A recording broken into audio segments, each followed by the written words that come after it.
Halo anak-anak ibu, selamat pagi. Bagaimana kabar kamu hari ini?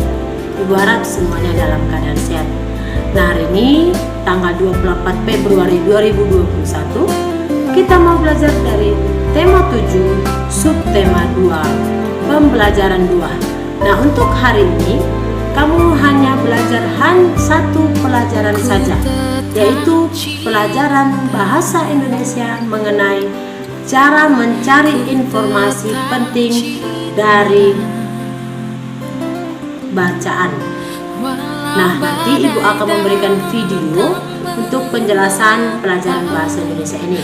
Ibu harap kamu semuanya harus menyaksikan supaya nanti kamu bisa mengerti dan memahami apa saja yang ibu berikan tugas kamu untuk di pembelajaran bahasa Indonesia ini. Selamat menyaksikan video yang ibu berikan ini. Pertama-tama kita akan mempelajari muatan bahasa Indonesia. Di hadapan kalian ada dua orang anak yang sedang membaca buku. Ketika sedang membaca, salah satu anak ini bertanya pada temannya, apakah temannya masih ingat tentang cara mencari informasi dari bacaan? Lalu temannya menjawab, dia masih ingat, yaitu cara mencari informasi penting dari bacaan dengan membuat pertanyaan dan menjawabnya. Cara mencari informasi penting dari bacaan. Mari kita ingat kembali. Yang pertama, kalian harus membaca teks bacaan tersebut dengan cermat dan juga teliti. Kemudian, kalian buatlah peta pikiran tentang pertanyaan dan juga jawaban yang merupakan informasi penting dari bacaan. Kalian buat pertanyaan dengan menggunakan kata tanya yang sudah kalian pelajari. Kemudian, dari pertanyaan tersebut, kalian jawab dan kalian akan mendapatkan informasi penting dari teksnya. Setelah kalian membuat peta pikiran yang berisi pertanyaan dan jawaban, kalian gabungkan jawaban-jawaban tersebut menjadi satu simpulan bacaan. Sekarang coba kalian bacalah teks berikut ini dengan cermat.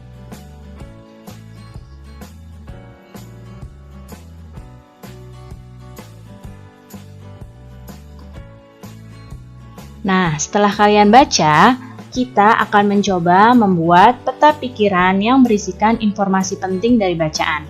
Peta pikiran ini berisikan pertanyaan dan juga jawaban dari teks ini. Teks ini judulnya adalah peristiwa sebelum pembacaan naskah proklamasi.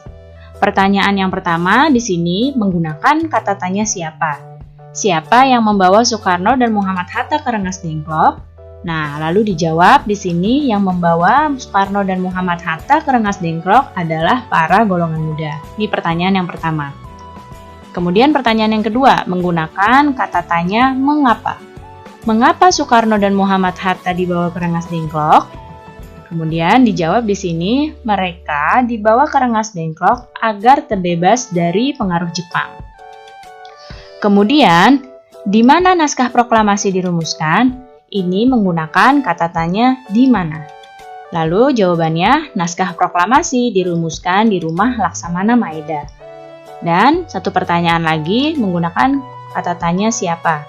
Siapa yang menandatangani naskah proklamasi? Lalu jawabannya, yang menandatanganinya adalah Soekarno dan Muhammad Hatta. Nah, setelah kalian membuat peta pikiran seperti ini, kita akan membuat simpulannya. Ya, kita gabungkan dari jawaban-jawaban pertanyaan ini. Nah, jadi kita dapat kesimpulan Soekarno dan Muhammad Hatta dibawa ke Rengas Dengklok oleh para golongan muda. Tujuannya adalah agar terbebas dari pengaruh Jepang. Setelah itu, mereka kembali ke Jakarta dan merumuskan naskah proklamasi di rumah Laksamana Maeda. Naskah proklamasi ditandatangani oleh Soekarno dan Muhammad Hatta. Sudah ingat kembali ya cara mencari informasi penting dari bacaan? Nah, bagaimana anak ibu dengan penjelasan di dalam video yang ibu berikan tadi?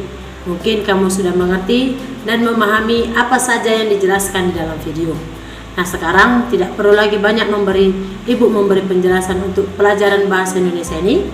Hanya ibu memberikan kamu tugas yang ibu ambil dari buku paket kita, buku tema 7, subtema 2, pembelajaran 2.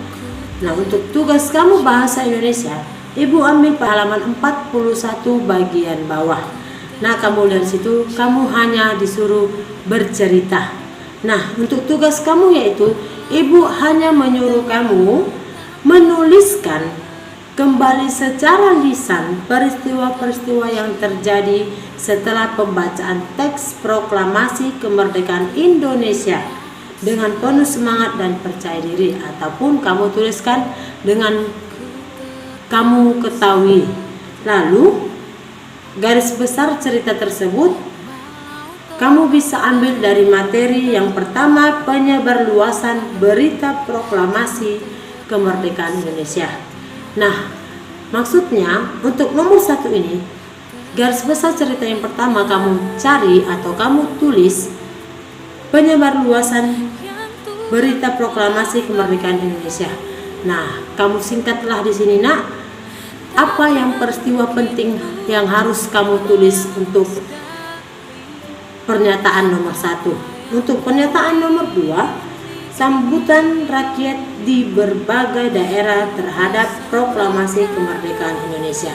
Nah, ini juga kamu tulis apa peristiwa yang penting pada pernyataan nomor 2. Nah, untuk ini pernyataan nomor 1 sama nomor 2 bisa kamu lihat pada teks halaman 40 sampai 41.